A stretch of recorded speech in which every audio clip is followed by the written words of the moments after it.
Redistricting in the United States has become a serious problem for the upcoming midterms next year. The Republican Party is seriously struggling because they know that chances are the House is about to flip, and the House is the one branch of the government that can really hold the Republican Party accountable and the president. The House has the power to release the Epstein files. The House has the power to set up the 25th Amendment to remove Trump from office. They have the power to absolutely expose everything that has been going on in this criminal-like operation in the White House, Congress, and the Supreme Court. Now, there's a lot of moving parts to what's been going on. Like North Carolina, for instance, has basically passed a vote to allow redistricting that is going to give the Republican Party possibly 2 new reps in the upcoming midterms. And everybody in North Carolina who represents the people have completely backed this entirely. Now, this isn't going without some resistance. In fact, some Democratic states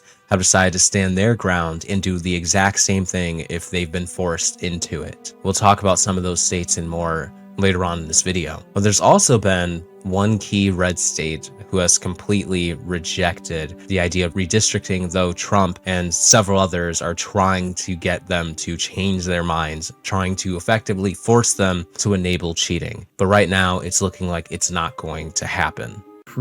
Unfortunately, and also predictably, the North Carolina state legislature voted this week to approve the new gerrymandered maps that will give Donald Trump an additional seat in the U.S. House of Representatives. Every single Republican in the state House and the state legislature voted to approve these maps. The North Carolina GOP is actively rejecting democracy in favor of doing whatever Donald Trump asked them to do. Instead of trying to win on the merit of their ideas, they are silencing the people of North Carolina by diluting our votes. People are supposed to pick their representatives, not the other way around. This is why it is critically important to organize for the midterms next year. Only chance we have of fixing these maps right now is electing Democrats to the state Supreme Court so they can fix this. He's absolutely right. This needs to be done. Redistricting isn't just some political weapon that the Republicans have to use against Democrats. It is also the absolute dismissal and dismantlement of representation for the people. They're called the House of Representatives for a reason. They were supposed to represent us. That's why they're elected by districts. It's supposed to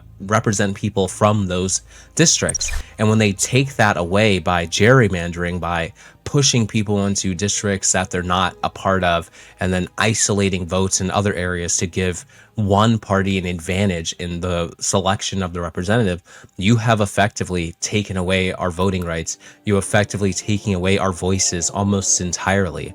This is literally like going back to pre-1776, where we were controlled by British rule. This is why the No Kings protests and the movement is so pivotal and important. It is to stop this type of tyranny. This is what taxation without representation was back during those times, right? That was the reason for the Boston Tea Party. If we don't fight back for our democracy, if we're not outraged by this gerrymandering bull, then I'm afraid we're not going to have much of a democracy left in this country. If the Republicans are allowed to control the House forever because of gerrymandering, then no Democratic or leftist voices are ever going to be heard again. So you saw what just happened in North Carolina. They're not even hiding the fact. Whatever the dear leader, Donald Trump, is telling them to do, they're doing it. They did the same thing, redistricted mid-decade in their state. Same thing that was done in Texas. Same thing that was done in Missouri. You're seeing red states all across this country try to rig the 2026 election. That's why it's so important that we do everything to fight back, not only by supporting Prop 50, Yes on 50, but getting others to turn in their ballots, knock on doors, make phone calls so that we win this campaign and we protect our democracy. So another thing about Newsom here, that was the governor of California, for those of you that don't know. Not only is he trying to, campaign against this, but he's also basically threatening to do some gerrymandering in California to give votes back to the Democrats, to counter votes that are received from Texas due to gerrymandering. The goal is to just kind of try to create this net zero, which would be really difficult because the Republican Party has more leverage in what states can be gerrymandered right now to favor them. So even if as many blue states as they can fight back, there's still a chance that the Republican parties will gain seats in the House of Representatives during the midterm. Now, another state planning to fight back against this by doing their own gerrymandering to counter the Republicans' efforts is Virginia. So Virginia just shocked all of us by entering the party and picking up anywhere from 3 to 5 Democrat seats by redistricting. All this gerrymandering to really not affect much of anything except for the morality of this country, the morality of the politics of this country.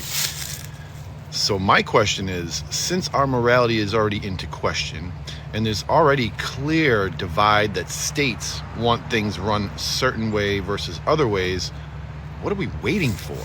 It is time for this 50-state union to disband. This country got too big and too many opposing ideologies at play. We've got two. Where he's going with this is he thinks the United States should just split. Honestly, I felt that same way for a while after seeing just how different people on the right feel about how the country should be operated and how we just cannot agree on simple, basic human rights. And that's really unfortunate. I don't think the United States is going to be that strong as a whole country, but that's neither here nor there. That is a topic for another time. There's one more thing I wanted to talk about. So first off, it would be quite nice if Virginia is able to secure those seats to counteract some of the gerrymandering happening in red states, but one can only hope. Now, Indiana is one of the only red states who is saying no to gerrymandering. It's not all of them, but it's a percentage of them that is enough to say no for the time being. But Trump and some of his administration, they're not having it. They want to force Indiana to allow the gerrymandering to happen. And this is this is Senator Liz Brown, the Senate Assistant Majority Floor Leader and Judiciary Committee Chair.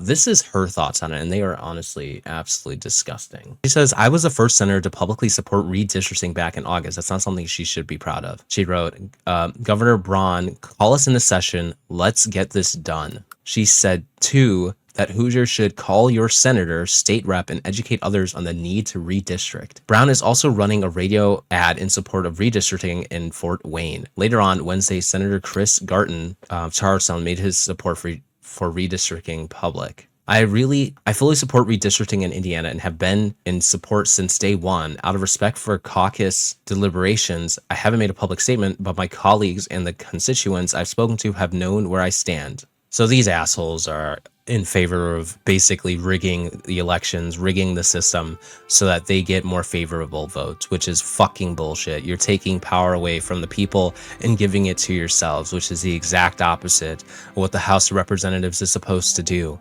But here we are, losing our democracy day by day.